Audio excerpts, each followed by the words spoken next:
Motor vehicle intersection crash 3. MV crash scenario. This image is a sketch of the crash and what happened afterwards. The fatal crash occurred on Sunday, April 9th, 2011 at approximately 7 a.m. at the intersection of Woodcliff Ave and Mill Road in Wick Lake. The road surface is made from asphalt, appears to be dry with traces of sand and/or dirt. MV1. The striking vehicle is a 2002 Subaru Forester. The vehicle color is gold. MV1 came to rest perpendicular to MV2, with the right front corner of MV1 pushed into the driver's door of MV2. Vehicle MV2 is a 2005 Ford Focus. The vehicle color is blue. The driver's side of MV2 came to rest perpendicular to MV1. Scenario. The first vehicle was traveling east along Woodcliff Ave in the process of bearing left onto Mill Road when it collided with the vehicle 2. MV2 was traveling west along Woodcliff Ave. MV2's driver died at the scene of the collision. The Physics Co. determined that MV1 was traveling at 40.85 miles per hour prior to the collision. The group also concluded that the second vehicle was determined to be traveling at 48 miles per hour also prior to the collision.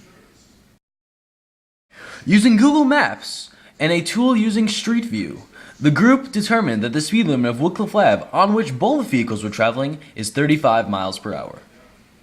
The physics company decided that both parties are guilty. Since both vehicles were traveling above the 35 mile per hour speed limit, they were both breaking the New Jersey law. Therefore, legally, they are both at fault for the car crash. The physics company has determined the initial velocities of both cars. We figured these speeds out by working backwards. Using the police sketch, the group determined the skid lengths for the cars before, during, and after the collision. The group also determined the angles at which the cars approached and left the collision. The Physics Co. determined the drag factor of the tire on wet asphalt with some dirt and sand, and our drag factor was determined to be 0.71. The masses of the vehicles were researched online and converted into kilograms. The initial speed after the collision was determined first using the energy equation, changing KE equals the work done by non-conservative forces. Applied the same method to MV2 to get a initial velocity for after the collision. Using the police sketch, the group made a diagram of the triangles involved in calculating momentum vectors for the speeds during the collision. Using trigonometry, the Physics Co. broke down momentum into both the x and y directions for MV1, MV2, and MV1 plus MV2 in the end. Using this chart, we calculated momentum in the x and y direction, leaving us with two variables to solve for initial velocity in the x and y directions. Using momentum, we determined the initial velocities before the crash.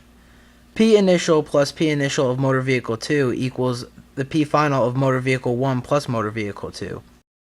Using the energy equation, delta KE equals the work done by non-conservative forces, we found the initial velocities of both cars before the collision, before they even hit the brakes. The V initial of motor vehicle 1 was determined to be 45.29 miles per hour.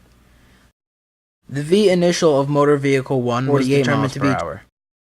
Impulse calculations. Impulse experienced by cars during the collision. Motor vehicle 1. The impulse experienced by car 1 was 10,110 newton-seconds. The impulse experienced by MV2 was 14,746 newton-seconds.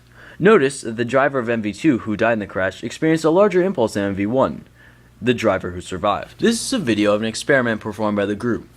This experiment tested how impulse affected the driver of the car.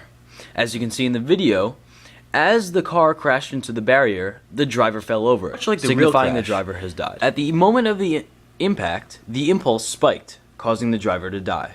The increased impulse was the reason why driver 2 died and not driver 1. Thank you for giving the physics company your time and attention. We hope to contribute to your case and collaborate further.